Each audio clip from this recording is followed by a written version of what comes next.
जो लोग दूसरे देशों में होते हैं उनको वहां रहने का कोई कानूनी अधिकार तो है नहीं। अमेरिका में गैर कानूनी तरीके से रहता है तो उसको वापस लेने के लिए भारत तैयार है। ह्यूमन ट्रैफिकिंग बंद हो और गरीब लोगों को जो अपनी धन दौलत बेच करके ऐसे बड़े बड़े सपने दिखा करके उनको अंधेरे में रख करके ले जाया जाए, उनके साथ भी अन्याय है। Prime Minister, the US is giving a lot of push to curb illegal immigration, and India has been cooperating on this issue.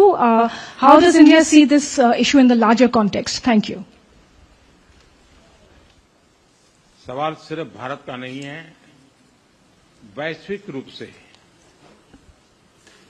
हम इस बात के हैं कि गैर कानूनी तरीके से जो लोग दूसरे देशों में होते हैं उनको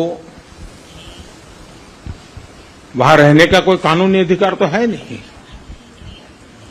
जहां तक भारत और अमेरिका का सवाल है, हमने हमेशा कहा है कि जो वेरीफाइड होगा, कि जो सच्चे अर्थ में भारत का ही नागरिक होगा, वो अगर अमेरिका में गैर कानूनी तरीके से रहता है तो उसको वापस लेने के लिए भारत तैयार है।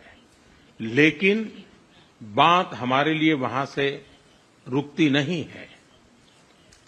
ये सामान्य परिवारों के बच्चे होते हैं, उनको बड़े बड़े सपने दिखाए जाते हैं और उनको ज्यादातर ऐसे होते हैं उनको गुमराह करके लाया जाता है। और इसलिए ये ह्यूमन ट्रैफिकिंग में जुड़े हुए पूरे इकोसिस्टम पर हमने वार करना चाहिए।